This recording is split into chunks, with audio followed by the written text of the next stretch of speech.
Əgər biz baxsaq Paşinyanın dövründə Ermənistanda ən çox qarşıdurma prosesin və ehtimalın olan bir dövlət kimi xarakterizə edə bilərik.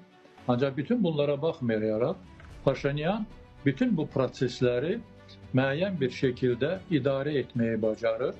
Daxili auditoriyanın nəbzini düzgün qiymətləndirərək, düzgün addımlar ataraq, hətta tarixdə belə olmayan, məğlub olandan sonra Azərbaycanın vətən müharibəsində qələbədən sonra yenidən seçilməsi bu onu göstərir ki, Paşinyan o qədər də Ermənistanda zəif fiqura deyil.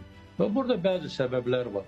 Bəzi səbəblərin biri odur ki, hər halda, hal-hazırda Ermənistanda cəmiyyəti öz ətrafında sıxlaşdıra bilən, cəmiyyətə istədiyi gələcəyi belə deyək, vəd edə bilən bir proqram olan lider yoxdur. Belə olduğu halda Sarkasyanlar, Kaşaryanlar, bunlar hamısı demək olar ki, artıq xalq arasında, cəmiyyət arasında nüfuzunu itirmiş, ancaq köhnə klan tərəfindən dəstəklənən liderlər kimi qiymətləndirmək lazımdır.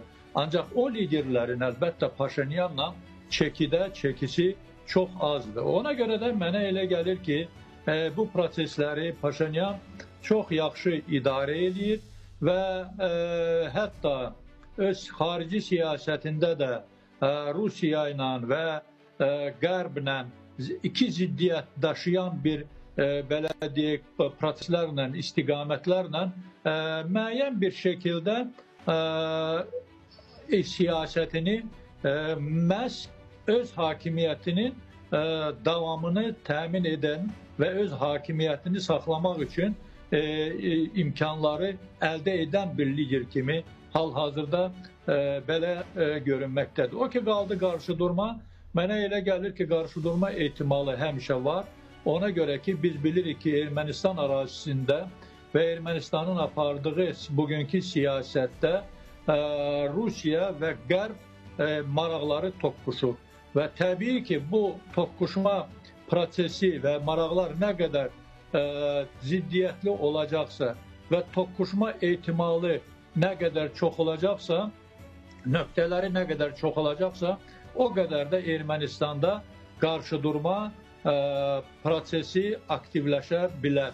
Ona görə də mən düşünürəm ki, bütün bunlar Ermənistanın bundan sonra apardığı siyasətdən asılıdır və Rusiya ilə Qərb belə deyək, fonunda öz münasibətlərini tarazlayıcı şəkildə apara bilməsindən asılıdır.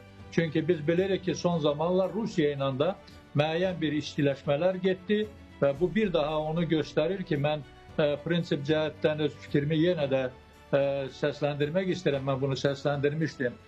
Mənə elə gəlir ki, Paşinyan atdığı addımlar Qərblə, Rusiya ilə razılaşdırılmış şəkildə atır.